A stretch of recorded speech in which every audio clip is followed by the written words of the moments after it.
Hey there, folks. Let's take a question. We got a pretty good one here.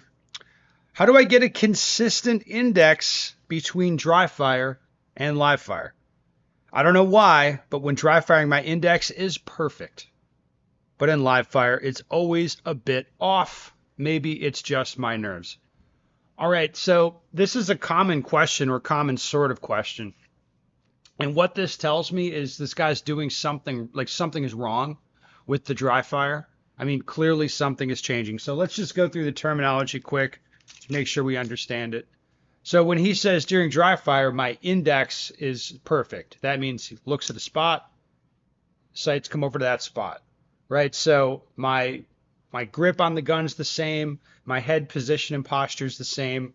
Together, I guess you'd call that an index, right? And then I look at a spot, and as long as that index is precise and consistent, the sights are going to track over to where I'm looking. And then instead of really aiming in the traditional sense, I can just quickly confirm that the gun is in fact pointed where I think, and then start pulling the trigger, right? So having an index like that is well developed and well trained, that makes a lot of sense. Okay. And when he's saying, yeah, in dry fire, it's perfect. Looks around, the gun tracks to wherever he wants. Okay, good. But in live fire, it's always a bit off. Now, does it make any sense that when I'm doing something like this, pointing the gun around, looking to spots, and the gun tracks over to that spot, why would it matter if the gun's loaded or not? Well, it wouldn't matter, right? Unless you believe it matters, and then you're doing something different, and then your index is destroyed. So the way that would usually look is this. Let's say that, oh, I'm shooting live ammo. Now it's for real. So now I'm going to really grip the gun for real. And you do that kind of thing. And now I've changed my posture and the sight is sitting up out of the window. I can't see the optic anymore because instead of normal posture, now I've changed it just to this. And now the sight is not in the window. You know, the sight's not going to where I want on the spots on the wall, like that kind of thing.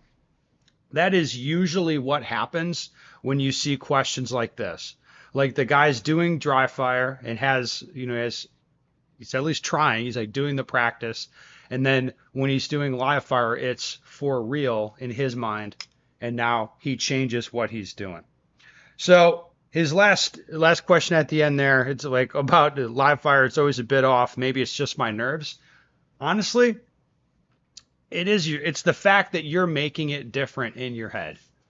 It's the fact that you're like probably like, oh, now it's for real, and now we're doing it, and you end up doing it differently and executing different technique. So what I'd recommend you do in this situation is get a camera on yourself for the dry fire and just look at your posture, look at how you're standing, look at your head position, all of that stuff, and then look at it again live fire and try to see what's different because you're doing something different as a result of, again, psychologically, like, oh, now it's for real, now it's real bullets. So that is my best guess as to what's going on here. If you guys have any other questions or comments, put them down below.